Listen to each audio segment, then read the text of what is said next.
Hello and welcome to the Paranormal TV podcast, the podcast that dissects, discusses, and debates your favourite paranormal TV shows.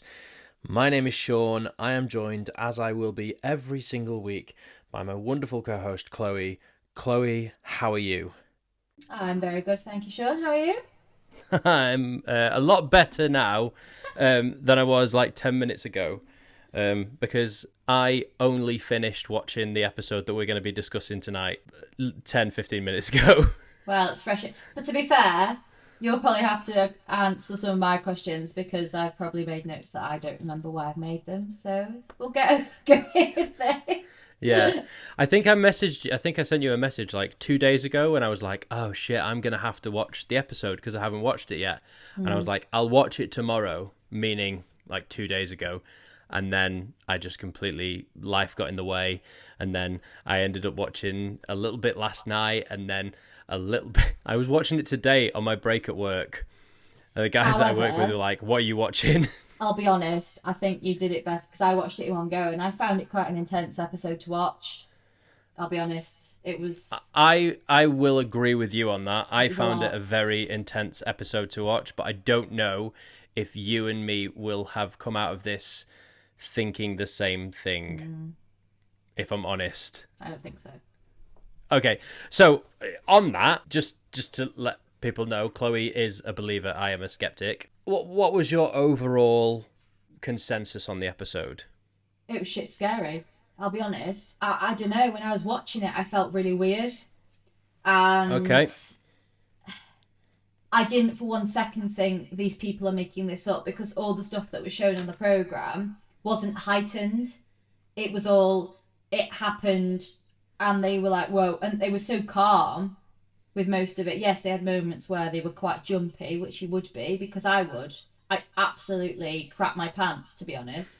So, yeah, I found it quite an uneasy watch, but there was a lot that went on in that close amount of time. But it was... Yeah. believable enough to think that could happen. It wasn't like boom, boom, boom, boom. They walked in and all this started happening and things started flying off the wall and, you know, someone scratched their back and somebody was screaming. It wasn't like that. It was so gradual that it was like, ooh, because you were sort of on the edge of your seat watching it because you're thinking, ooh, what's going to happen now? What was your thoughts on it? I was very, very much the polar opposite to that.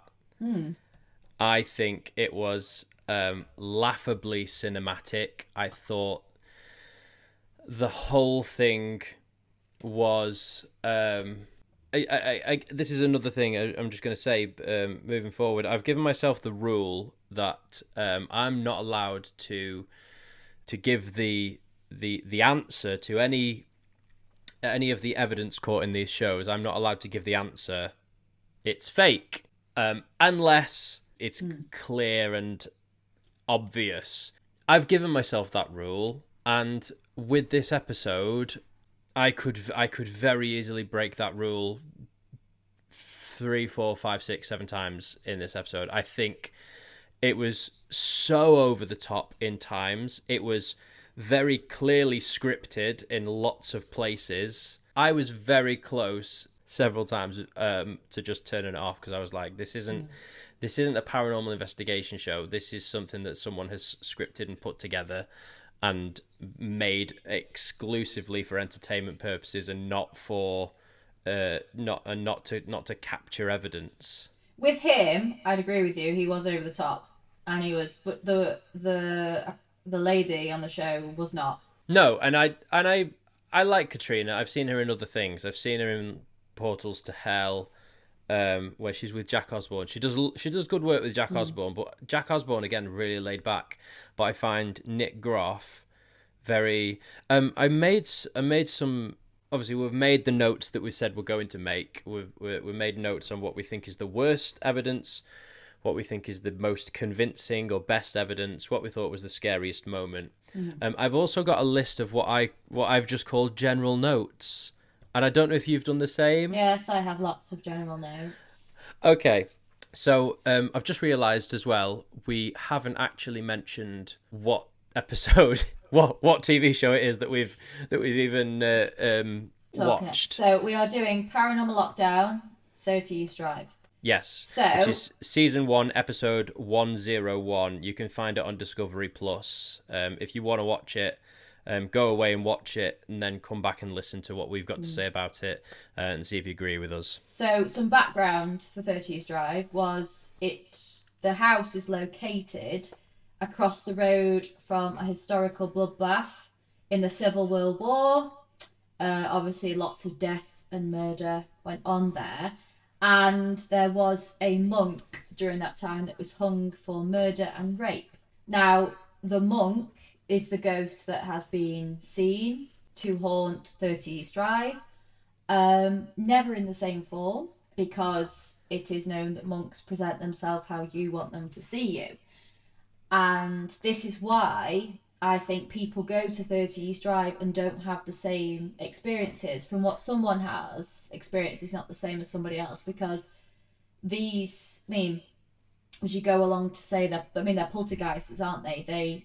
They attack. They don't just sit and haunt. So whatever you experience won't be what Bob experiences and won't be what Mary experiences in the next week. It's all going to be completely different. Yeah. Which got me thinking, because they were talking about the increased activity with weather. Now... Yes. Yeah, I'm not sure on that one. I mean, weather creates electricity, I suppose. Does it? I don't know. I'm not really sure. Thunderstorms do. Yeah, I don't know if that creates a field. And there is a theory behind the elements, fire, wind, water, everything, increasing activity. So if it's raining, you've got the running water. If it's windy, you've got the wind.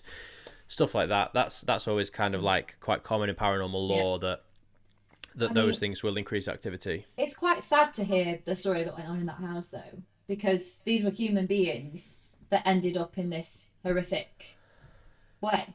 Now, when they spoke to Carol at the start, and she said that, so let me get this right, he choked on his sick, had a heart attack and died. And the daughter was dragged up or down the stairs by her throat. Now, there is a film made of this, because I made a note of it. It's called When the Lights Go Out. I haven't watched that film. Me neither. I think we should watch that. But I've purposely not watched it until we've discussed it, because I don't know if that would have changed my mind on things, because it's cinematic and it would have been over the top. But it is interesting to know there is a film made of this, so check it out if you want to. Actually, do you know what? The little bit of trivia for you. The man who now owns 30 East Drive is the man who directed the film. Oh yes, because he's the one that charges the house. People. Yeah. And now he charges people to go into the house and investigate the spirits. Now, the only thing I have to question is, so it's strange because you say you can't believe it, but how can Carol, who lives next door, did she ever say that she saw everything or heard anything? She did say there's a demon that growls in there. I don't know if she said that she heard it, but one thing I did think about Carol, and I've written this, I think, later on, or in one of my general notes, something just to consider is that Carol lives next door in the adjoining house, because it's a semi-detached house. I'm not saying she's making the noises to keep paranormal investigators coming, but as long as shows like this one are investigating, it means that she can be interviewed on the telly. Or she could just be making noises accidentally. We've all been there in like a semi-detached house when the next door neighbours have come in. You can hear their you can hear their front door closing. Yeah, I can hear my next door neighbour all the time. Exactly. You close a cupboard in the kitchen too hard, your next door neighbour's going to hear it. So knocks and bangs throughout the entire episode. Every time there was like a bang or a knock, I just thought to myself, well, that's very explainable as potentially Carol, and either accidentally or on purpose. Even I put next to the growl, I said tummy rumbling. Which growl? The one when she was stood on the stairs. It was when the knife appeared. So it's quite late on into the episode. Yeah. And they're stood on the stairs. and a knife appears on the Yeah. stairs, and then there's a growl sound. Yeah. Now, I will be honest, I've wrote tummy rumbling next to it because I think that was a bit of paranoia. That was, oh, Yeah. there's a grumbling, and I'll be honest, it sounded like a tummy gurgle. A tummy giggle. Is this in your general notes? Yep. Okay, cool. I didn't put. I've made a comment on that, but it's in a later piece. Yeah. Not in general notes. So that's as much as history on it, isn't it? Basically, we know that the Pritchards live there. We know that Joe, the dad, had an experience in the coal shed with the figure, and the daughter was dragged up the stairs or down the stairs by her throat, and then Joe, the dad, sadly and tragically passed away after choking on his own vomit and having a heart attack in the bathroom. Also, another point, I can't remember if you mentioned it or not, the monk, supposedly after he was hanged, was then his body was then thrown into a well, and the legend is that well, the 30 East Drive is built on top of that well. Yeah. So that's why apparently the monk haunts that house. Just as general notes, I did write, and sorry I had to say this, but I hated the whole opening 15 minutes. The fact that he was like, the house is calling me. Oh, that was slow. Because I was because I haven't watched any of the other episodes. I was like, I've put the wrong one on. I forwarded it. I don't know what happened in the first 15 minutes because I forwarded through it. Oh, spoiler alert. All he does is says he went to the Hinsdale house, which I think is in New York, and there's supposedly like a poltergeist there or something. I don't know. I've not watched the episode yet, but I'm guessing we will do at some point in the future. Off the back of that house, this spirit or demon or something has followed him home, and now he's doing like a spirit session in his house because he thinks this thing has followed him home, and then he hears what he thinks is the word Pontefract on a spirit box, and then so he's like, oh, that means I have to go to Pontefract. It doesn't, but he took it that way or whatever. And then so basically it was like he was getting his calling to go to the house in Yorkshire.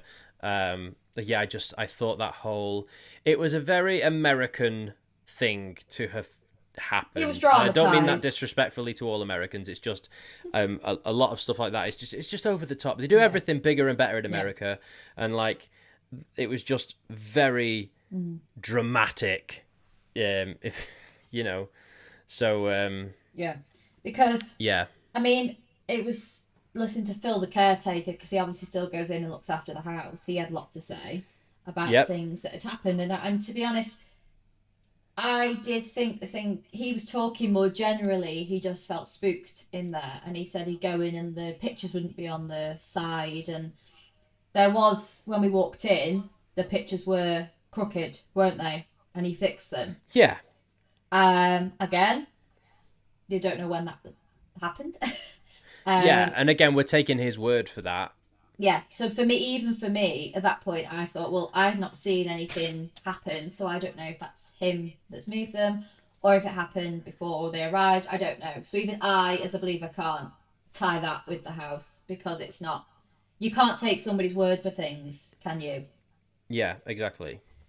Word is not evidence. So, over the first sort of experience of being in the house, they felt drained and sick. Now, I know that this is a connection to feeling an overwhelming sense of energy. It can cause headaches and nauseousness. Yeah. And they have it constantly throughout the episode, not always on and off. And when they go near Philip's room a lot, which they did say the dad had more of an experience than anyone else in that house, that's when I thought, oh, okay. And they felt very uneasy, sick, and they are normal symptoms of when there's a lot of energy, and normally bad energy. Now, I'm not saying that somebody could have just said, oh, I feel sick, but he looked very bothered, and at times so did she. And it was quite came on quite quick, and he looked very pale. I will just say on that, I wrote in my notes here, as a general rule, something I am never going to accept as paranormal evidence is how a person is feeling. So, like when Nick says he's shaking or he feels nauseous or tingly, is not paranormal. They are all very human reactions to being placed into a scary or unpredictable environment. Yeah. Now, when I went to 30 East Drive, walking through the door, you do get goosebumps because of everything that's already preempted. Even though I'm going in there going, I'm not expecting anything to happen because I don't believe anything will happen. You still have like the story in the back of your mind of, a girl was supposedly dragged up the stairs, and there's this supposed to be this terrible poltergeist activity. And yeah, for me, the way a person feels is not paranormal evidence. It's just argument to that though is people who do a lot of seances go off feeling, not evidence all the time. That's my only argument to that one. I understand what you're saying. It is fear, because I'd react like that with fear, because I get myself so worked up. However, that's how some people communicate, isn't it, with the dead? And if they're trying to reach somebody using Ouija boards. But you are also talking to someone who doesn't believe people can communicate with the dead. Yeah, but I'm just saying that is an option. I understand your point of view. My question to you is, yes, when he asked them to move the ball and the ball moved, what's your view on that? Okay, so I will go to my section called Worst Excuse for Piece of Evidence, and I will find it. Okay, so this is verbatim what I wrote. The ball moving is bullshit. I'm really sorry. With those types of really light inflatable balls, it would be very easy to capture that effect by placing it with the nozzle high up. You know, on those, they're kind of like the plastic flyaway, really inflatable light balls, but they do have like a plastic nozzle where obviously you put the air in, and that plastic nozzle will be the heaviest thing on that ball because the rest of it it's essentially just a slightly heavier balloon.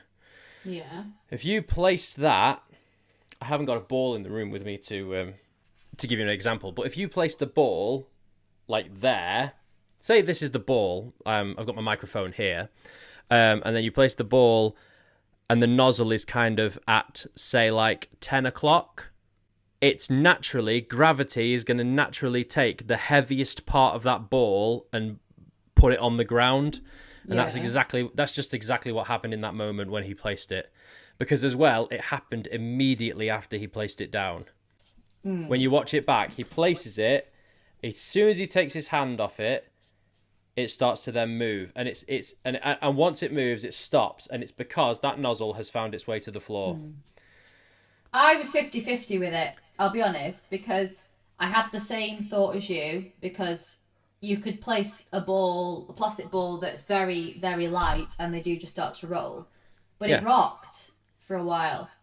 That is the only thing that tied me over, because I thought, if it was moving by itself, it wouldn't rock back and forth.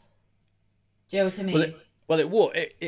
It would a little bit, because again, if you've got the ball here, and then your nozzle's here, as soon as the nozzle comes down, once it reaches the ground, the kinetic energy is going to keep taking this bit of ball over a little bit, and then it'll rock slightly until it finds its center there where the nozzle is at the bottom. Yeah. Because you could debate that one bit of evidence until you're blue in the face, because, again, you don't know that someone's behind that camera fanning it. Yeah. You can't see. So stuff like that. Yeah. I mean, the one thing I did find bizarre was the clock, because that didn't work. Now I know you're going to say they didn't work. Yeah. And then there was the whole thing with the clock when it launched. It fell over, didn't it? When he was up in the attic. Oh, night, yeah. He was pestered by the attic and it fell. Everyone was on the other side of him with the camera. Nobody was over there. So there was something connected with that clock. I'll be honest with you, I didn't even notice that clock fell. I was very concerned about his well-being, if I'm honest with you. Well, to be honest, I thought he had fallen off the ladder or whatever at first because of the crash. I didn't, but then they said it's the clock. I had to rewind it and rewatch it because I was the same. Because I thought, oh my God, he's fell off the landing. Yeah. So, no, I agree. But then that's why I thought, that's when I thought, I think there is more to this. I think it's attached itself to that. Because it can attach itself to non-living entities, can't it? But again, that was another one that you think, I mean, I'll be honest, I was on edge because there was just so much going on at once. And I was like, oh. But I think I watched this also in the house alone. Yeah. So my fear was heightened watching it because it was almost like I was watching a horror film. That's how it felt. That's how the whole episode felt. Like you were like, oh God. Because you've also got when the figure walked past the door. Right. How did you feel about that? It took me a few attempts to see it, I'll be honest. However, okay. I think it was something because the way the blur goes, it couldn't have been a person. And quite often when a ghost is caught on camera, I know you don't like that term, or ghosts can be seen on camera, it is normally seen as like a blur of colour, isn't it? It's never you can't see an actual ghost walking around with a sheet on him, like, ooh, or a monk. But before then, the only thing that I did sort of rethink was when the camera they had in, that picks up moving bodies. Oh, like Yeah, it didn't pick anything up. But I do think that walking past, because then the door shut. Yeah, so I actually... This might surprise you. I put that in one of my most compelling pieces of evidence. I put that in my list, and the reason I put that, I've just put, assuming it's not a hoax, the figure through the door followed by the door closing is weird, and I can't explain that. Yeah. Now, exactly. Having given myself the rule, that I can't say that anything's fake. I do think that would have been easy to fake. It could have been just a person walking past because, and they don't reference this in the episode, those doors with the windows, it's frosted glass. Mm-hmm. Yeah. So, even though it's a blurry figure, you're looking at it through frosted glass. No, so the figure when the door was open. Yeah, but the door was open, but the angle of the camera, the door was still covering the doorway. If you get what I mean. No, there was a tiny bit I promise you, on the recording that was before it got to the frosted glass. It was so brief, because that's why I couldn't see it for ages, because my eyesight is appalling.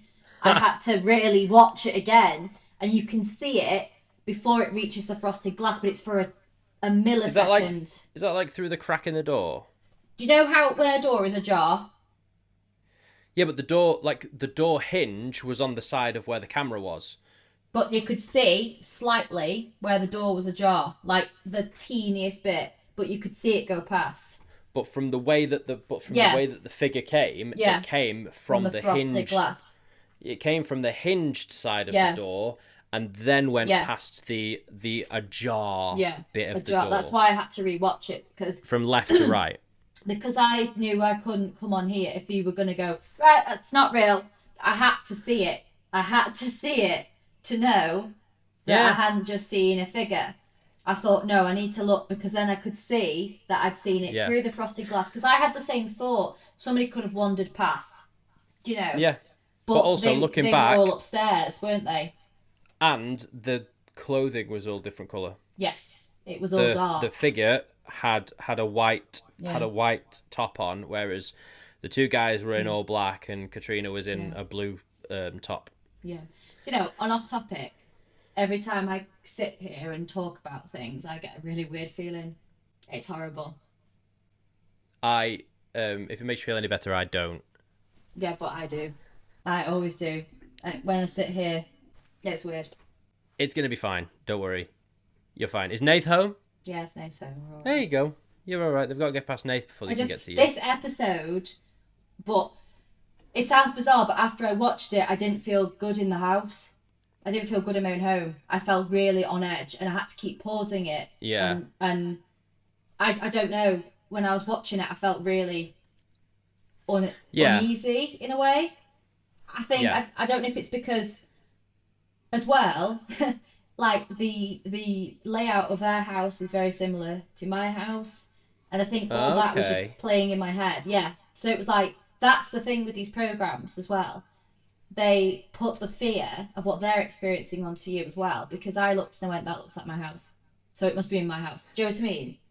Yeah, yeah, yeah. And as I'm envisioning it now, like their stairs are exactly the same.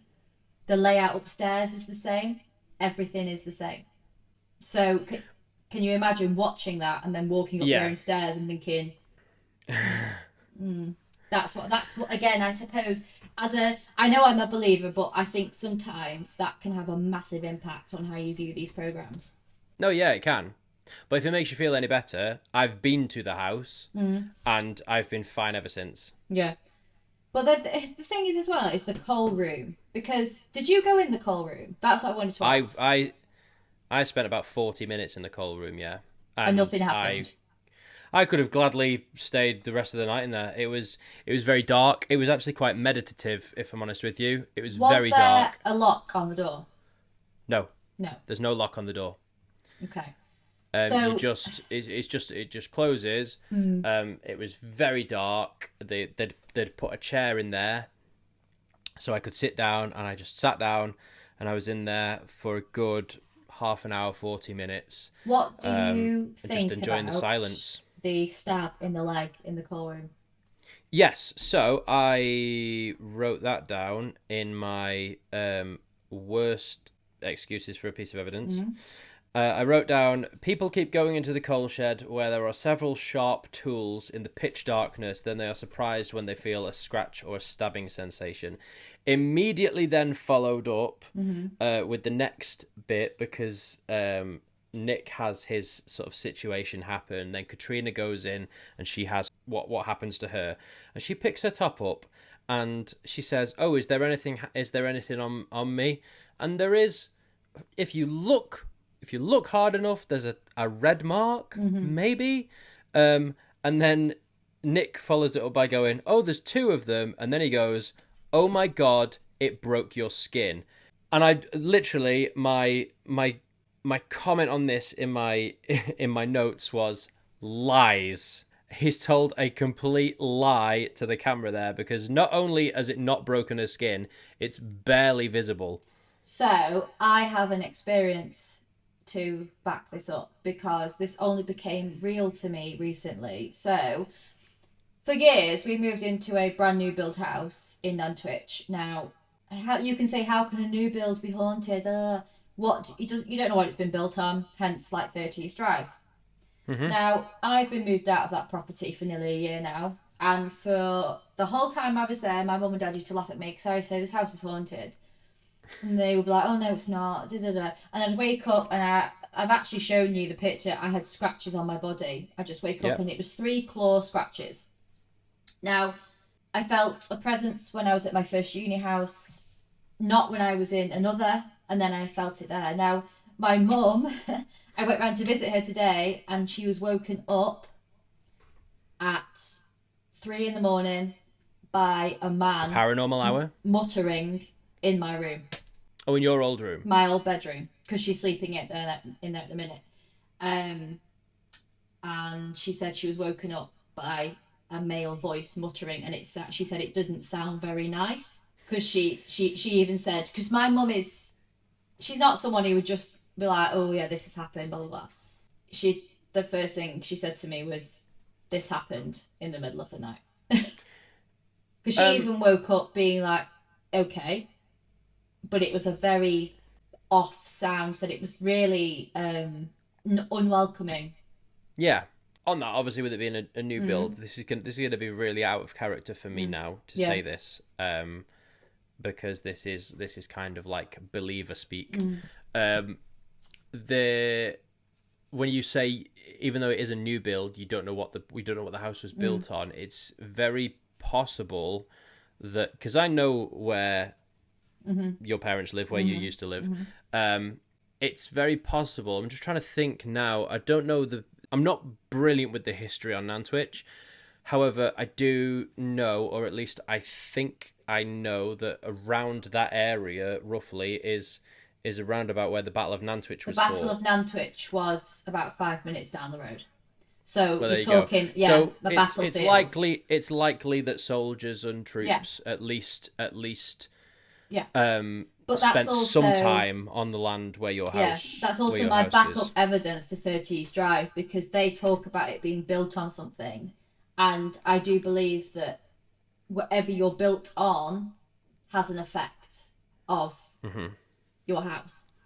So I mean, that's just a personal experience that I've had, especially with markings, because I have in that house, and like it's similar to 30 East Drive in a way, because I've never experienced anything that extreme. Like, no one's ever growled at me in my house. I have heard noises like grunt, sort of mumbling sounds, but no one's ever growled at me like an inhuman beast, which is what in this program I was sort of thinking they were trying to make out. So that's why I am quite for 30 East Drive being incredibly haunted, because when you look at them events that happened, I've wrote them down specifically because the door shut in the living room, the figure walked past the door, the stabbing in the leg, the door open and the growl, that was also in the living room as well, and the clock was all in a short period of time. And they had been in that house for nearly 3 days at that point. So it built, didn't it? Yeah. So at that point, it was grabbing the energy that was was being placed in the house and utilising that. Yeah. And that's why I believe that it's full force then. And it was like, they said they want you out. If a poltergeist doesn't want to keep you, or they want to use you for whatever. I mean, that's getting a bit, The Conjuring 5 episode, about that. We aren't going to get that in real life, but that's what they say. The poltergeist is there to hurt and threaten you. So that's I think you and me should spend a weekend in 30 East Drive. I think that'd make for good watching. I think I'd cry. I think I'd laugh. I'd be laughing the entire time at your reactions to everything. No, honestly, a part of me. And I wouldn't leave you. I wouldn't abandon you or make you do anything like on your own. Thing is, it would be getting in there. I mean, I'd be okay if there was like other people and not just. I couldn't at this point in my life do it with no one else in there because because the thing is as well, because I'm a believer, I think 1,000,001 more things will happen. Do you know what I mean? Because they can feel that energy on me. And I go in straight away being like, right, and I'm so open to it. So even like somebody dropping something on the floor, I'd jump a mile. Do you know what I mean? I'm like, oh! So there's that as well, because I think I'd go in and I'd be like, it's so scary. But actually, it could actually be just my own emotions. Or your own shadow. Yeah. Just like, what was that? And that's the thing. I'm so open to seeing things happen that I could probably imagine it in a way, and that's the worst thing about it, because I want to go and experience these things, but you think, how much does your imagination take over? Yeah. Especially when I know so much about that place already. I mean, I'm very good at picking up on energy, so if I don't feel anything, then I'd be like, okay. That's fair enough. But it's just the whole thing was interesting. A potential future venture for us. To 30 East Drive. In the world of YouTube and video or whatever. What were your thoughts on the Desperata EVP? Oh, yes. I've highlighted that myself. Why is it that the paranormal will only communicate in Latin, but then in another video will talk in straight English? So I guess sometimes that's my only query. However, I guess it just depends on the background of the thing. Like, for instance, in this, it's the monk house. Latin is a very sort of old-timey religious language kind of language. Yeah. Now, it is the original language, isn't it? The word desperata meaning hopeless. it sort of screamed out to me because I thought, well, this monk spirit clearly latches on to people that they think are desperate or hopeless, because to talk about the father who lived in the house, he was a drinker. Yes. A heavy drinker. Oh, they said he was after the incident that happened with him in the coal shed. So what I mean by that is this monk had pushed him to hopelessness. Mm-hmm. And that's why when they said that, I got a shiver, because I thought, that could be a tie to this monk. Yeah, but also the point I've made in my little thingy, I've put Desperata EVP is dreadful. Maybe some of this wording is too strong, but I thought, firstly, it's a big paragraph, this. Mm-hmm. Firstly, the sound could be 100 different things before it sounds like Desperata. Yeah. Also, he makes the assumption that it's a Latin phrase before he even confirms whether Desperata is even Latin. He's just making a massive assumption there. It's also such a vague and glitchy sound. When you listen to it, it's not clear. So I've seen EVPs in other TV shows or heard them, people have presented them to me or whatever, where EVPs are clear as day. This one was so glitchy and vague, it literally could be anything making that noise. And the power of suggestion is playing a huge part here, because when he says Desperata, our brains naturally want to. It's the Laurel and Yanny effect. Do you remember that? Yeah. If you see Laurel written on the screen, it says Laurel. If it says Yanny, you'll hear Yanny. It's the same with. If you haven't seen it, I'll show it you at some point. Yeah. There is in Toy Story 3. There's a conversation that goes on between Barbie and Ken. Oh yes, I know which one. And Barbie is like tearing up all Ken's clothes, and he goes in like a fit of like exhaustion, rage, whatever. It goes, Barbie.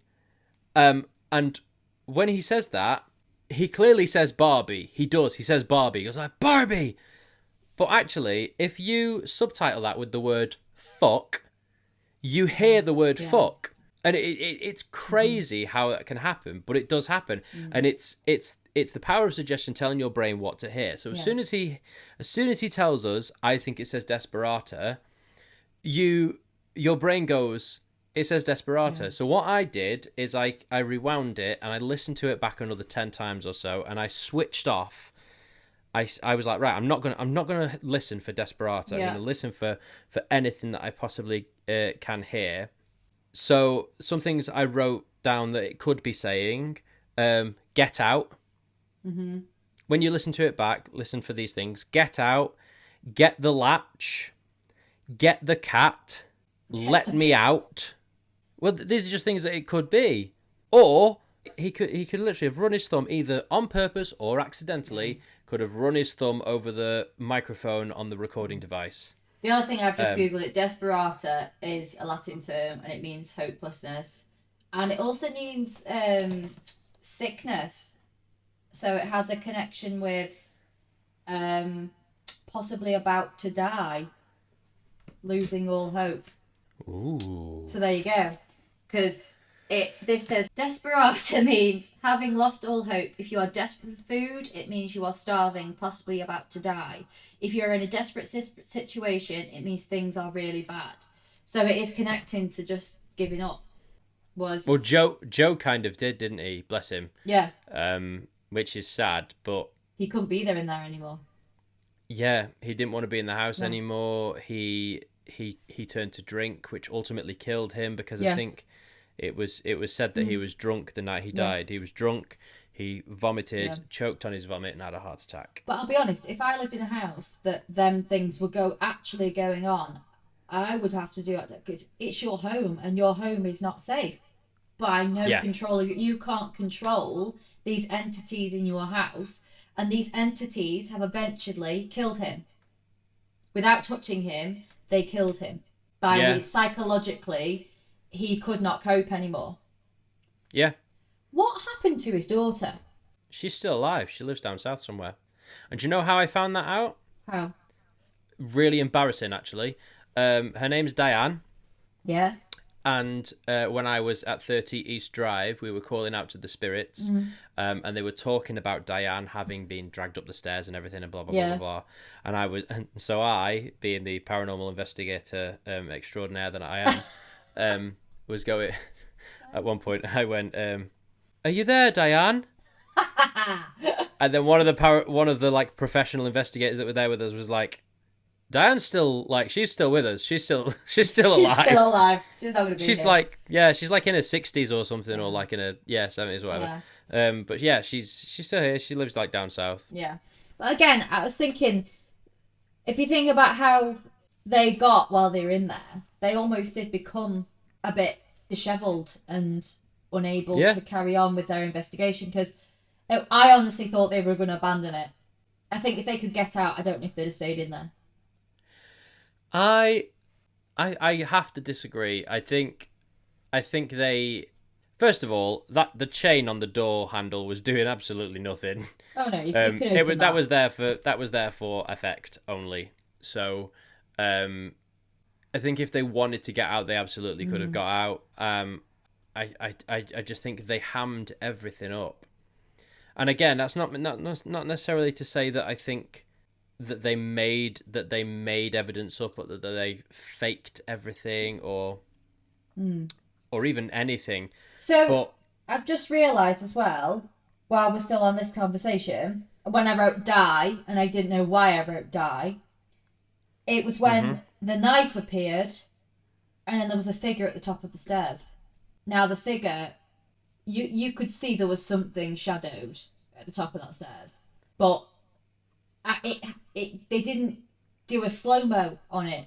It was like, there's a figure, and then that was it. Do you know what I mean? Yeah. There was they didn't focus on it, but I don't know if the camera didn't catch it enough for them to do that, because the camera was on them, they were talking, weren't they? And then he saw it. Do you want me to tell you what I wrote for that piece of evidence? Go on. Again, this appears in my worst piece of evidence category.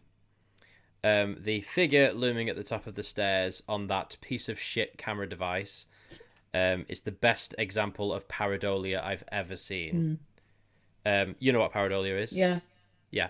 I'll explain for the listeners. Pareidolia is where something appears to be something, but it's actually not. So you might see in the bark of a tree, you might see two eyes, a nose, and a mouth, and it looks a little bit like a face. Pareidolia is just your brain interpreting something as what it is not. Yeah. The camera on this device is completely shite. The footage looks like when you used to pause a VHS and the screen would go all jumpy and distorted. They paused the video on one single frame, and what can only be described as a black splotch appears, which they immediately claim is a shadow figure when it's literally just a glitch in the dreadful software. That's what I wrote on that. Well, it didn't look, for me, it didn't look in any way compelling. Yeah. And like you say, maybe it would have been a little bit more compelling if they'd have slowed it down. Yeah, but they literally chose to pause it on one frame. And now that one frame, the amount of glitches coming through that screen the entire time that they were filming, how they couldn't have afforded a better camera than the one they got on that device. It's outrageous. Well, it literally looked like a home camcorder from 1990. Yeah, well, that's why for me. Oh, the marble. I forgot. I was going to say that's the end of it, but it's not the marble. The marble. So the guy, I'll be honest with you. Phil the caretaker. I remember the marble. Phil the caretaker said that marbles were thrown at him while he's been in there. I forgot about that actually. And there was no marbles apart from they were in Philip's room, and a marble was thrown at the back of, I think it was his back. It was thrown at him anyway, and he turned around and it was a marble. And none of them can understand where these marbles come from. Now, that to me I did actually think that was a good piece of evidence, because Philip doesn't know these people, unless he's in on it, but I don't think he is. At the end of the day, he's the caretaker. He's been there. He wouldn't be interfering with an American program that he doesn't know. Now, unless they've decided, well, we're going to use that then in our programme and just entice that in. But there's nobody behind him to throw the marble because it's at the camera, they're filming him, and then the marble comes from behind him. Yeah, but from also, a high up angle. We don't see the marble hit his back. He just told us that the marble hit his back. He could have experienced a muscle spasm in that moment. I'm not suggesting in any way this was faked, but this is just skeptic's point of view. What's more believable for me? What's more believable, that a demon threw a marble at the guy, or that he experienced a muscle spasm in the middle of his back, misinterpreted that as something touching his back, turning round and then coincidentally seeing a marble on the floor that they hadn't noticed before, but could have very easily been there previously that they just hadn't noticed, because marbles are notoriously small and hard to see on the floor. So, I'm not saying it's definitely that, but that's just an option. It was, for me, I didn't write it down. It was negligible. I forgot about it was it. negligible evidence. So I just didn't I'll be bother honest, writing it down. The episode was very intense. I'll be honest. But I think we agree really on most of the best pieces of evidence. We're in the living room, not upstairs. They were the least dramatised sections of the programme. And they were when things happened without them building it up. They weren't around there when they were happening. Yeah. I did also write for a good piece of evidence. I put cold door moving. Yeah. Could have easily been one of the other two, but I'm not allowed to say that. So, but I can't see any other way that it would have happened because there's no window in the coal shed, so it couldn't have created a draft.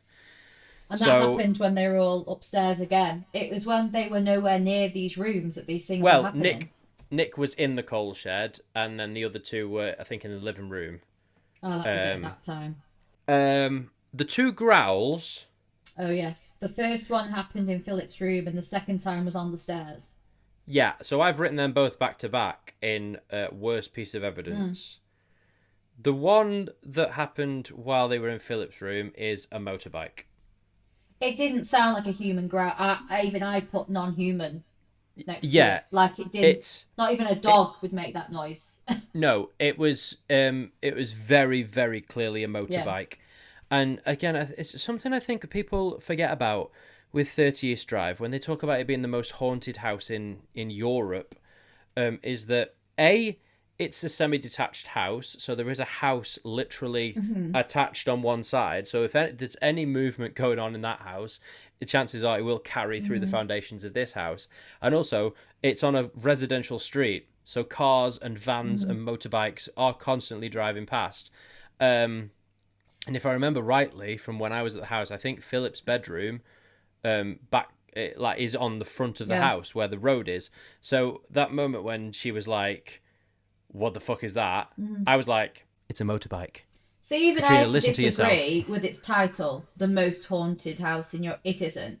Because I'll be honest, there are lots of buildings in the UK that possibly have more activity and have been here for longer than 30 East Drive. For example, the pub in York, I think it's called The Wolf. The Pack or something. The Wolf. Anyway, I need to look into it. That one, I've had people tell me that they've gone for drinks in there and they just feel a bit uneasy in there. I mean, it is called the most haunted pub, but again, same experience. And Church's Mansion in Nantwich, that was built during the Tudor period, and that has been known to be quite aggressive, as in poltergeist activity. So to title something the most haunted place in Europe, I don't think there is a most haunted place in Europe. Well, it's just like what you just said about, what was it, that place in York being the most haunted pub in the UK or whatever.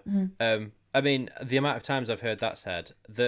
I've been to the King's Head in Chester, and that's been there since about 1210. It was built in the 1200s. And when people say that's the most haunted pub in the UK, things happen there all the time or whatever. They've got their own YouTube channel, actually. It's quite a good watch. We might even review an episode on this podcast. Who knows? But that's my argument to that, because I think when you go with the expectation of somewhere being the most haunted place, you're going to put yourself in that mindset that this is going to be the most traumatic, intense experience of your life. And I think that does play an impact on your evidence, because if you go expecting that, you're going to experience that, because your body's then going to go into this, oh, I'm going to get possessed, mindset. Yeah. And I absolutely believe that when you're going into a paranormal investigation, I don't think you should be fed any information about what you're going to see. That's why I was saying, if we went to 30 East Drive now, I'd go and wait to experience everything. But if I went somewhere that I hadn't read about and then researched it afterwards, it would probably freak me out more. Because that's how you would get the best evidence. Is you would turn up and you would go, right, this is the evidence we got. We got this EVP. It sounded like a little girl, and then you find out afterwards that there is a ghost of a little girl there or whatever. Which is why if we ever go and investigate somewhere, I want to go somewhere that I don't know anything about. Exactly. Because then I will get a clear. Or somewhere that hasn't been properly investigated before. Yeah. We have said that we want to do Acton Parish Hall. Mm-hmm. We know that activity has been noted there, yourself included, but it's never been investigated, and we don't know the paranormal history. But again, we can find it out. Historical ground where the Battle of Nantwich took place, so there is scope for it to be haunted, because it was used. I do know it was used as a hospital. Was it during a war or something? Was it? I think I might be wrong, but I think it was. It was used as a hospital during World War II. That was it. So you've got all that as well, because obviously it was a time where a lot of people were injured and dying. Yeah, I've got literally 2 more notes. They're not really huge notes. They're not on any evidence necessarily. But one was, I nearly switched off when he said his life flashed before his eyes.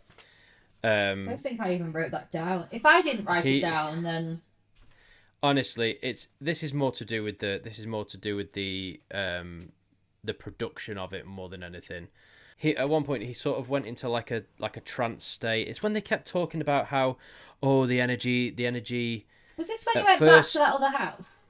No, he was still in 30 East Drive at this point. Oh. But they were talking about how the energy was being shared between the 3 of them, but then at one point it had latched back onto Nick and it was really affecting him, and I was like, oh well, have a NODA award for best supporting male in a TV investigation show. Winner. It was just so over the top, so dramatic, but he said the line, my life flashed before my eyes, and at that point I nearly turned off.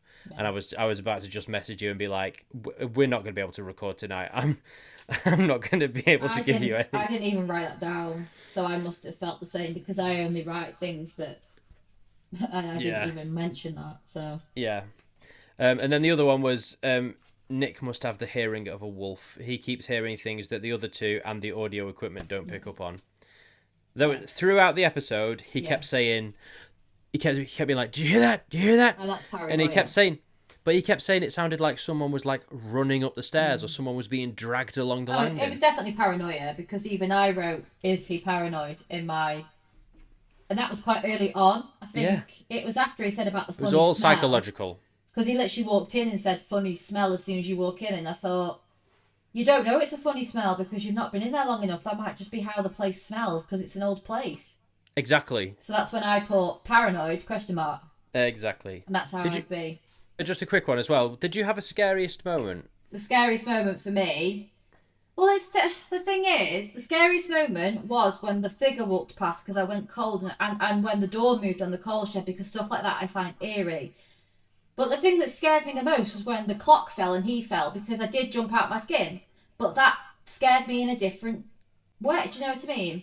I put that exact same thing for my scariest moment. Yeah. Scariest moment when Nick fell trying to get into the attic because I thought he was actually going to proper injure himself. That's what I found the scare. And also because you were like this, and then it went, and I was like, oh my God. But I jumped because it was a bit like a jump scare, yeah. It scared me. And that's what the episode was like. It was very like, ooh, jump scare moments. But that was the scariest part of the episode. But so to conclude, what are your views on 30 East Drive? Actually, before we do that, shall we go definitively speaking, which one do you think is the worst piece of evidence of everything was discussed? The worst. Yeah. Let's do like a definitive one of each. Boom, boom, boom. The worst piece of evidence that was put before us was the knife on the floor. Knife on the floor? Yeah. Wow, I had that as one of my listed in one of my best. I put only if I am assuming it isn't faked. I don't know how it would have got there. However, the episode is so over the top, I cannot allow myself to believe that they didn't add at least some dramatic flair. The reason I did I've put gone that in with my the most knife, compelling, but yeah. The reason I went with the knife is because it is the only thing I saw in that episode that I can't back up.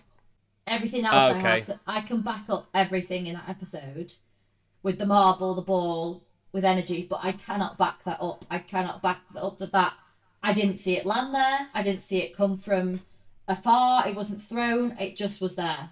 So I can't back that up. And that's why it's my worst piece of evidence, because I have to go off what I've seen and how I view it. But that, I can't. I haven't got a leg to stand on about that. Okay. My worst piece of evidence is I'm sort of tossing and turning between two. What do I decide is the worst? It's got to be the figure at the top of the stairs. Yeah.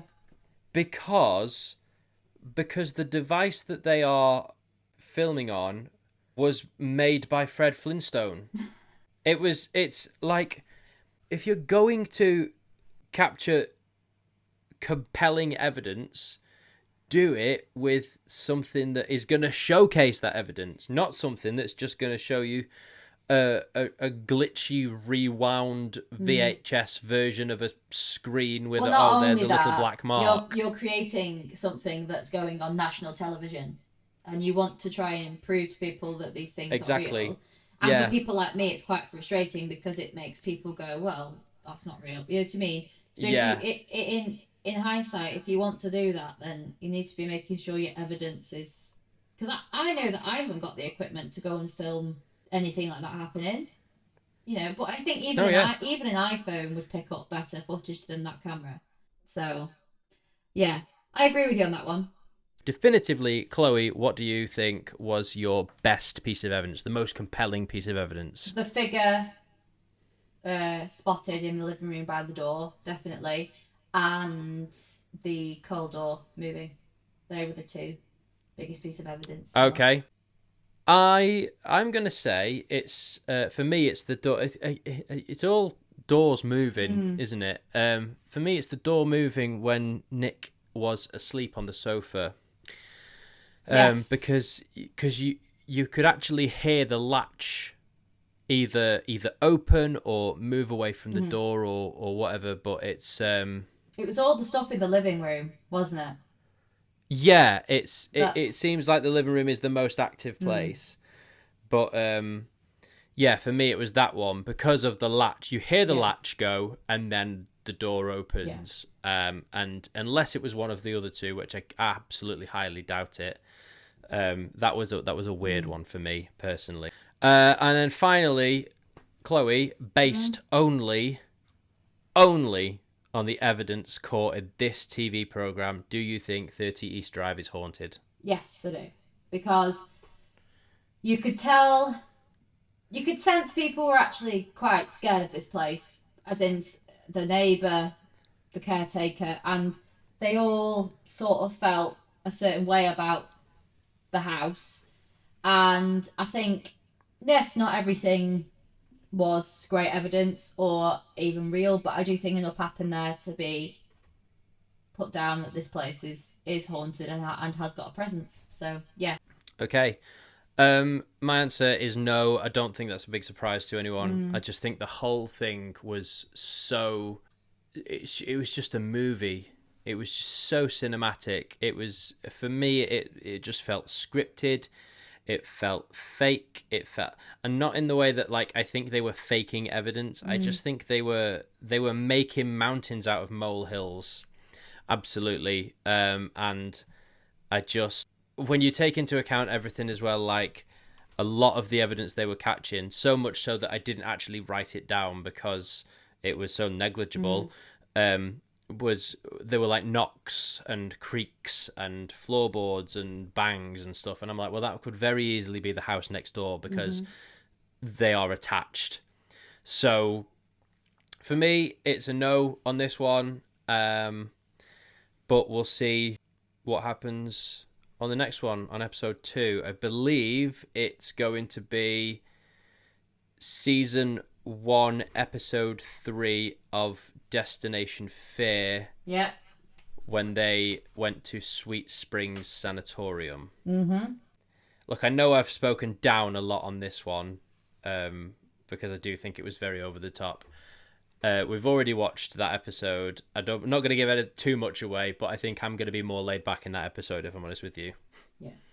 And less sort of hate speech centered towards the people that present it. So that's it.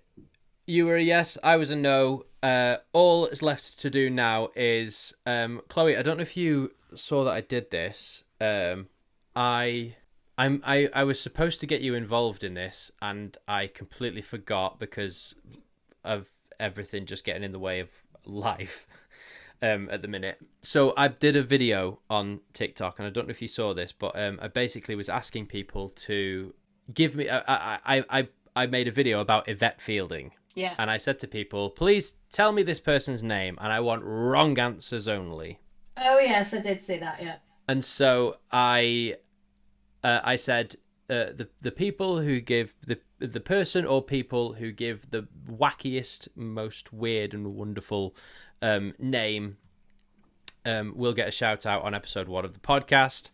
When I tell you the amount of people that commented Yvette Fielding on a video when I specifically asked for wrong answers only was depressingly high.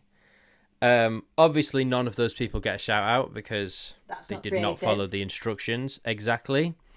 So I've chosen 5 comments to shout out, see if it grows the listenership at all. So thank you to Eloise. Your comment was, I think her name is Courgette Peeling. I think she was also on Blue Peter many moons ago. Samantha, because I'm a big fan of Friends, put Regina Phalange. I love that. Shaz commented, and I chose this one because it's just completely followed the rules to the letter, because I want the weirdest and wildest one. Put, I don't know why, Carol Ann Bronwyn Jones Phillips. That's brilliant. That's so random. Really nailed the brief. That one. I love that one. Really nailed the brief on the randomness of that. That's my Thanks favourite. for that. That's my favourite. Thanks for that, Shaz. Carney Man commented, Clinton Baptiste's Auntie Margot. Do you know who Clinton Baptiste is? No. So Clinton Baptiste was a character on Phoenix Nights, and he was a spiritual medium, very much a Mickey take of the late great Derek Acorah. Yeah. And his character on Phoenix Nights, he was just so funny. He was like, there's this episode where he's like, he goes up to a man in the audience and he goes, I'm getting the word. Oh, I know who he is. Nonce. I know. I've watched. You know who that is. Yes, yeah, I know yeah, who yeah, that yeah. is. Well, he actually now, the actor who played him in Phoenix Nights, tours the country as that character and does like fake comedy sort of medium performances, and he's really funny. So I chose Carney Man to shout out for that particular one. And then finally, Nikki Gin. Shout out goes to Nikki Gin because a backstory is always appreciated. Mm-hmm. Princess Anne. It was the Queen's express wish that one of her kids go into investigating the paranormal when she couldn't because she had to do all the queening. I appreciate that one. And those are all the shout outs. I do have one more special shout out. And that shout out goes to Yvette Fielding. Did she comment? Yvette Fielding commented and shared the video to her Instagram. And her comment was Hilda Ogden. Oh, I didn't know she shared it. With 3 love hearts and a laughing face. So yeah, she was very kind. I said I made a video back to her off the back of that saying thank you for, sharing it and everything. And then she replied again saying, I'm honoured that you mentioned me. Thank you and very good luck with your show. Oh, that's brilliant. So we have got Yvette Fielding. We have got Yvette Fielding on board Maybe with she the can come on podcast. the podcast. That would be sensate. Can you imagine if we review an episode of Most Haunted with her? Yvette, please. Yvette, if you're listening, come on. Tell us which episode, and we will do it. We will review it, and we'll talk with you about it. Let's do that.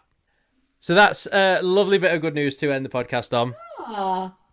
Thank you very much, Yvette. Thank you very much, everyone, for listening. If you got this far, you can follow us on social media. We are on TikTok at paratvpod and on Instagram with that same handle. If you have watched Paranormal Lockdown at 30 East Drive and you have any more comments to make, do you disagree with anything either of us said or have anything else to add to what we said, let us know, paranormaltvpod@gmail.com.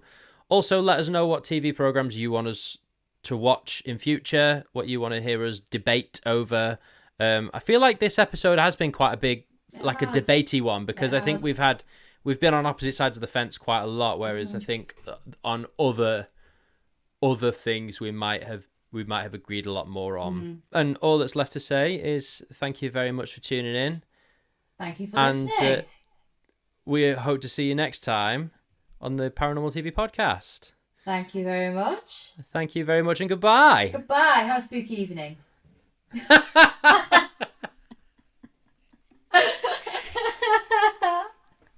I hope your evening is spooktacular. Oh, that's a good one. I'm going to end each episode with something like that. Please do. That really made me laugh. Have a spooktacular evening. Good night. In that little sexy voice.